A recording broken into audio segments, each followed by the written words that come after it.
Sometimes the truth can be more bizarre than the mystery. But what happens when the answers we've been trying to find finally emerge from the shadows? In today's video, let's explore events where the truth had been buried deep, but the answers that followed became a horror in their own right.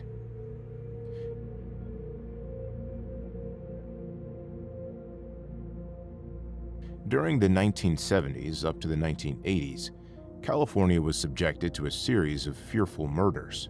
Home invasions, assaults, murders, they were all tied together somehow. Still, no one knew who this invisible intruder and murderer was.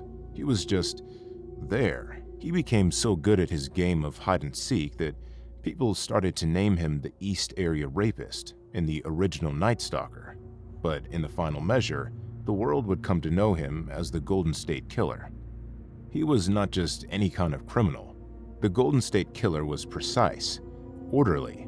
He followed his targets for days, maybe even weeks, to understand their habits, to see when they were most defenseless. He did not just burglarize homes, he burglarized lives, unlocking doors and windows with such precision as if he owned those places and truly belonged there. First, it was only directed at single women of a young age, but then he began threatening couples, which made his actions even more frightening. He would intrude into the homes, blindfolding his prey with nylon stockings, gagging them with cloth, and tying them up with shoelaces, often using towels to stuff into their mouths. Then he'd wander all through the house, as if he lived there, stealing their clothes and food, and taunting them in his raspy whispers. One of the cruelest things he did was to force the husband to lay face down on the floor and then stack dishes on his back, threatening to kill his wife if he heard one rattle. Like physical aggression, terror was a vital component of the blow. They would later remember how he was calm and how eerily patient he was with them. When asked, the victims described them as being scared not only by his actions but by the way he committed them. It was not enough for him to only be active at night. He needed the victims and the police to be aware of his existence. There was a time when he was one of his early victims, several years after having attacked her. When the girl answered the phone, all he said was, "I am going to kill you," and then he slammed down the phone, hanging up. The same could also be said about the situation with the police themselves. They'd be stalking his trail, tracking down leads to where he could be, and then, zip, nothing was found. The trails ran cold. Sometimes it seemed as if he was thinking a step ahead. He would leave traces behind, enough to acknowledge that there was someone behind this, but not enough traces to catch him and figure out who he was. It was as if he was performing a game in which only he was in charge of the rulebook for decades. The Golden State Killer disappeared off the face of the earth, like he was just a ghost that had never been alive. The cases froze, and everyone expected him to either be dead or go underground for the rest of his life. Then, imagine after so many years, something amazing happened. It was in 2018, whereby DNA equipment had developed enough to give detectives a probable chance of arresting him. Using something called genetic genealogy, wherein they could map out the family tree through genealogy websites, they found a match. On April 24, 2018, they were able to identify him, not just his appearance, but his name. Joseph James DeAngelo. For crying out loud, he was a cop, a police officer, a man of law. He was in his 70s and had been known as a pleasant man among his neighbors, who lived a quiet life. But behind those normal orbs, DeAngelo had the brain of a madman who had been a consistent threat to people of California for years now. On the day they arrested him, the police surrounded his house, so he didn't have a chance to escape. But instead, when they cuffed him, they said he just looked blank, as if he always knew he had this coming, like he'd been waiting. The victims were enraged, hopeful, shocked, and fearful when they learned that the Golden State Killer was in custody. Some said that they for the first time felt relieved, as if threat could no longer harm them or affect them, since he was the one who came into their lives. Some were completely rid of the terror all over again when they finally came to know that the man who had caused them all this trouble was alive and well and leading a peaceful life, while they were all living in trauma. His crimes altered the perception of safety, home, and trust. After more than 40 years, this ghost in the night was unmasked for what he really was.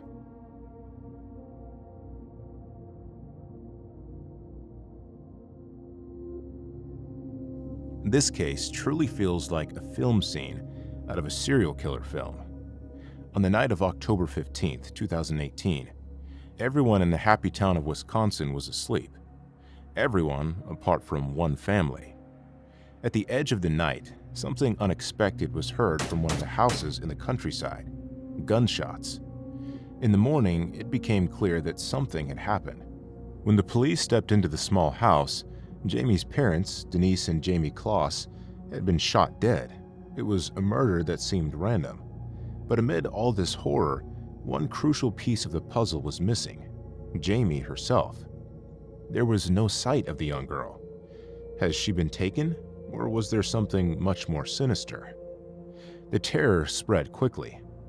What sudden calamity was inflicted upon this family at dead of night? And most importantly, where was Jamie? And this had to go on for hours, for days, for the simple reason that the search for Jamie was on. Police began a sweep of the town, as well as the woods and highways in the area, to find any sign of the missing girl. The local police included the FBI and the people who hosted the efforts. She had been featured on posters, on computers with ads, on newscasts, and more. In the news, like everyone in the small town of Barron was either providing or being provided by it. The reward was placed for anyone who would find Jamie. But as weeks went on, no leads emerged. Even though the search operation was intense, there was still no clue, as if Jamie had disappeared off the face of the earth. Finally, for 88 torturous days, the only option available to everyone was to wait. The question everywhere: was Jamie alive? Who could have done this, and why? The mystery now appeared to be almost insoluble, and it gave to each succeeding day a terror to look upon. Jump to January 10th, 2019.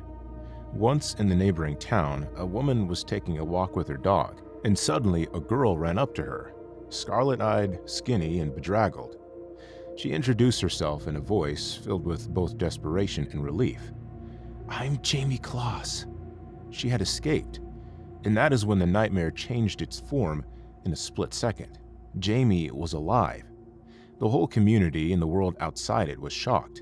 Despite everything, she had freed herself and returned. But how? What had she endured during 88 days? Jamie was abducted by a man called Jake Patterson, who was a stranger to her family, and apparently a man who had no reason to abduct the girl. Patterson had seen her only once on a school bus one day, and then he knew he had to have her as his captive. That night in October, he went to their house, killed her parents, and then took Jamie within 4 minutes. He kept her sequestered in this log cabin for the next 88 days, cutting her off from society and terrorizing her constantly. That is some real horror when a young child is kidnapped from her home, put in a place that she has never been in before, and has no idea if she is going to make it out of this alive. But Jamie never stopped fighting. She searched for chances, strategized, and prepared, and even if days turned to weeks. Her opportunity eventually arrived when Patterson took off and left the cabin. Jamie ran out into the cold winter night and managed to meet a woman with her dog on the road. All thanks to Jamie's courageous action, the police were able to arrest Jake Patterson shortly. During his arrest, he did not show any emotion. He gave them a clean copy of the details and confessed to all the acts. He stated the facts of his crime, that he had planned her kidnap carefully for weeks, going through each stage of her capture in his mind. Listening to him describe the incidents in such a manner so nonchalantly made everyone feel disgusted at what he had done.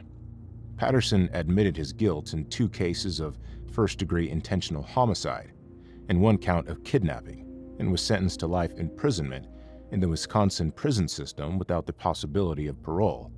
But no sentence could reverse what he had done to Jamie and her family. She was, however, brave enough to ensure that he was never going to harm any other person again.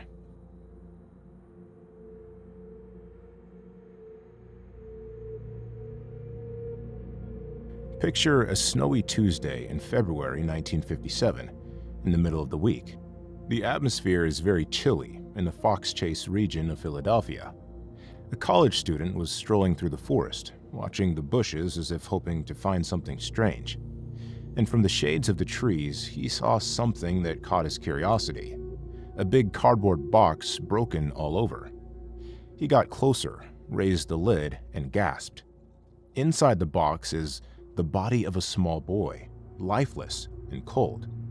And this boy, whose identity could not be found, became one of the most painful legends in America. The scene police got to that morning was as pathetic as the scene in a tragedy. The boy had a thinned and worn blanket.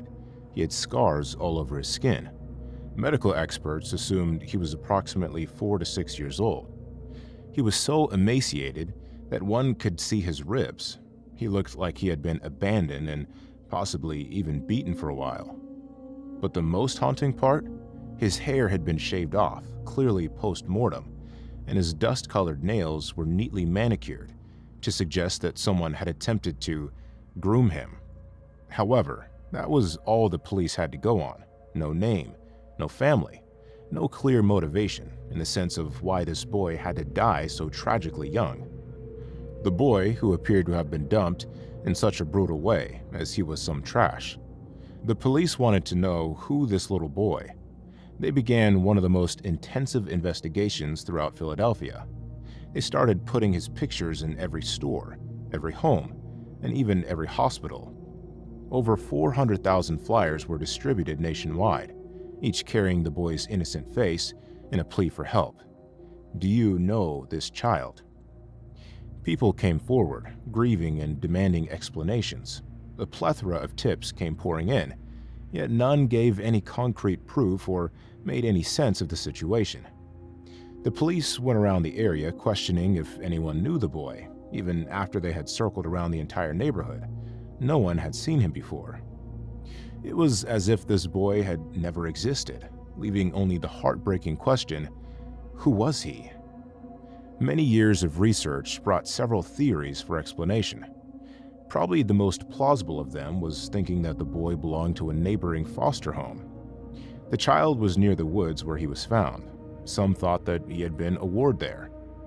Nonetheless, all the children from the foster home were taken, and there was not enough evidence to link them to this child. Other theories were sinister, reporting cases of abandonment and even abuse.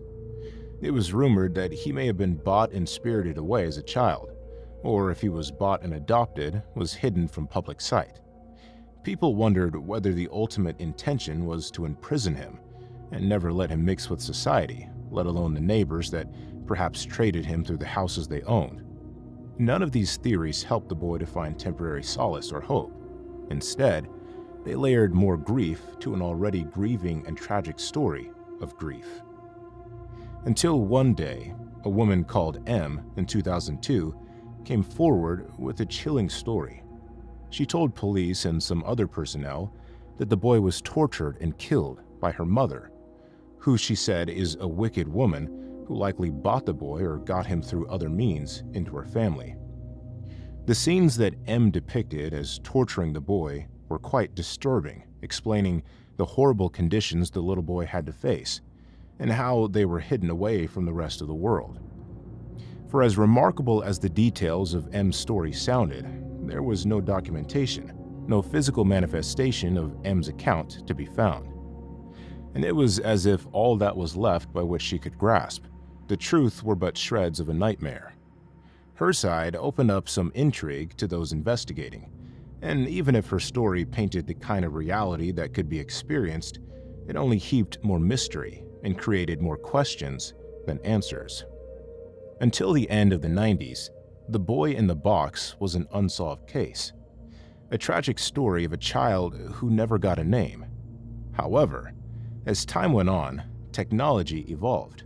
Thus, in 2022, forensic genealogy allowed persons to investigate the DNA and possibilities of finding even distant relations, using the public genealogy databases that were available to everybody.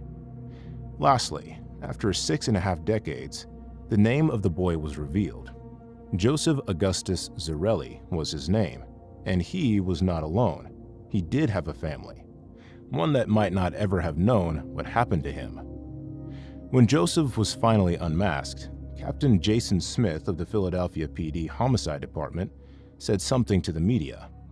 He indirectly said they had some ideas about who might be behind it, but noted that since it was an ongoing investigation, he cannot reveal more information.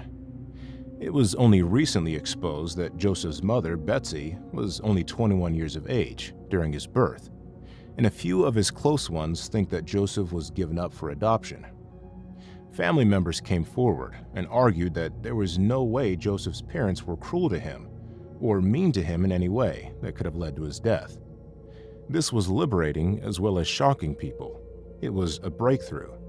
This aspect of Joseph's identity shut a book, but his story was still not fully complete. Who were the individuals that were supposed to defend him? Why was he abandoned? The world was aware of him, but the suffering and the unknown of his life were still fresh.